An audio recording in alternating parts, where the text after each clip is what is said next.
சரி நான் வந்து அவங்க யார் கேட்டாங்க அப்படிங்கிறதையுமே நான் இதில மென்ஷன் பண்றேன். யாரு எங்கேருந்து கேட்டிருக்காங்க அப்படின்னு. சரி, ஃபர்ஸ்ட்டு என்ன கேள்வின்னு கேட்டிருக்காங்கன்னு பார்க்கலாம். அ எல்லா கேள்விகளுக்குமே உங்களால பதில் சொல்ல முடியுமா? அதுக்கு சுஜாதா அவர்கள் அழகாக சொல்லியிருக்காங்க. யாரால முடியாது? உங்கள் கேள்விகளால் தூண்டப்பட்டு உங்களுடன் சேர்ந்து அறிவியல் உலகில் நுழைந்து பார்த்து நானும் வியக்கத்தான் முடியும். விஞ்ஞானம் என்பது முழுமையான ஞானம் அல்ல. ஒருவிதமான சிந்திக்கும் முறை. அதன் சாகசம் எல்லாவற்றையும் பற்றி சிந்தித்து பார்ப்பதே மேகங்களைப் பற்றி, மழை பொழிவதைப் பற்றி, தொல்காப்பியத்தின் காலத்தைப் பற்றி, குழந்தை பிறப்பைப் பற்றி, நேற்று சாப்பிட்ட சோறு இன்று எப்படி தண்ணீர் குழாய் அடிக்கடி தெம்பாக மாறுகிறது என்பது பற்றியெல்லாம் சிந்திக்க வைத்து பரிசோதனைகள் மூலம் பதில் கண்டுபிடிப்பதுதான் அதன் குறிக்கோள். விஞ்ஞானம் பல ஏன்களுக்கு பதில் சொன்னாலும் சில ஏன்களுக்கு அதனிடம் பதில் இல்லை. உதாரணம், சூரியன் ஏன் வட்ட வடிவில் இருக்கிறது, ஏன் முக்கோண வடிவில் இருக்கக்கூடாது, எப்படி என்று கண்டுபிடிப்பதில்தான் விஞ்ஞானத்துக்கு ஆதாரமான பூரிப்பு ஏற்படுகிறது. ஆகவே நம்மால் எல்லாவற்றையும் தெரிந்து கொள்ளவே முடியாது. பால்வீதி, அதாவது மில்க்வே என்று அழைக்கப்படும் நம்முடைய கேலக்சியில் மட்டுமே கோடிக்கணக்கில் நட்சத்திரங்களும் கிரகங்களும் இருக்கின்றன. இப்படி கோடிக்கணக்கான கேலக்சிகள் இருக்கின்றன. அவையெல்லாம் எல்லாவற்றையும் அறிவது மனிதனின் நேற்றைய, இன்றைய, நாளைய, ஏன் மனிதனின் ஒட்டுமொத்தமான சரித்திர காலத்திற்கு கூட சாத்தியமில்லை. பிரபஞ்சத்தின் வடிவுடன் ஏன் போக வேண்டும்?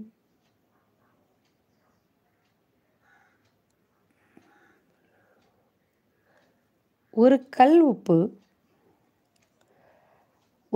உப்பு சோடியம் குளோரைடு, அதில் எத்தனை அணுக்கள் இருக்கின்றன தெரியுமா? 100 கோடி. பொழுது போகவில்லை எனில் 1 என்று எண்ணிக்கையிட்டு அருகே 16 சைபர் போட்டு கொள்ளுங்கள். நம் மூளைக்கு இருக்கும் நியூட்ரான்கள் எண்ணிக்கை அத்தனையும் கணக்கிட்டால் கூட ஒரே ஒரு கல் உப்பை முழுமையாக அறிவதற்கு போதாது. ஐசக் நியூட்டன் 17ஆம் நூற்றாண்டு கால்குலஸின் அடிப்படை கண்டுபிடித்தவர். மனித சித்திரத்திலே மிகப்பெரிய விஞ்ஞானி என்று கருதப்படுவர். தன் அந்திம காலத்தில் சொன்னார்,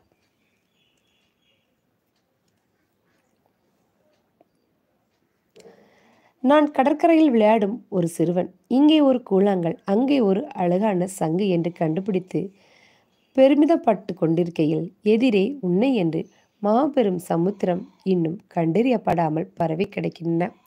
இந்த கேள்வி கேட்டது யாருன்னு பார்த்தீங்கன்னா எம் ஸ்ரீராம் நெய்வேலியிலிருந்து கேட்டிருக்காங்க.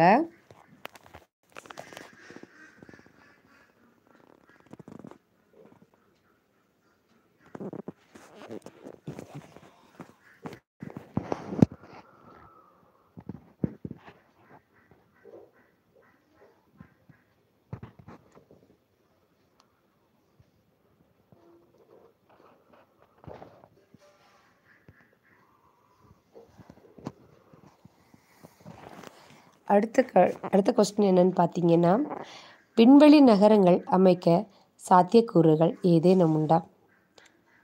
நிறைய செலவாகும். பூமியில் இடம் போதவில்லை என்றால் முதலில் கடலில் பிளாட்பாரம் அமைத்து அதில் நகரங்களை நிர்மாணிக்க இப்பொழுதே பிளான்கள் ரெடி. ஸ்பேஸ் பிளாட்பாரங்கள் ஆராய்ச்சியாளர்களை அழைத்து சில மாதங்களுக்கு போய் விஞ்ஞானிகள் தங்கிவிட்டு வருவது. இதுதான் நம் சமீப எதிர்கால சாத்தியங்கள். இது யாருன்னு கேட்டாங்கன்னு பார்த்தீங்கன்னா எஸ் சிதம்பரம் புதுக்கோட்டையிலிருந்து கேட்டவங்களுக்கு சுஜாதா அவர்கள் சொன்ன பதில். அப்புறம் பார்த்தீங்கன்னா கோ அழகுசுந்தரம் தென்காசியிலேருந்து அவர் ஒரு கேள்வி கேட்டிருக்காரு. வெங்காயம் நறுக்கும்போது கண்ணில் தானாக நீர் பெருகிறதே, எப்படிங்க அது? அதுக்கு சுஜாதா எழுதின பதில், வெங்காயம் நறுக்கும்போது வெளிப்படும் சுலபமான ஆவியாகக்கூடிய கெமிக்கல் உங்கள் கண்களை தாக்குவதால் அது எரிச்சல் உண்டாக கண்ணீரால் கண்கள் அலம்பப்படுகிறது. அதன் பெயர் புரோபோத்தனன்ஸ் ஆக்சைடு. என்றால் தண்ணீர் குறையுமா என்ன?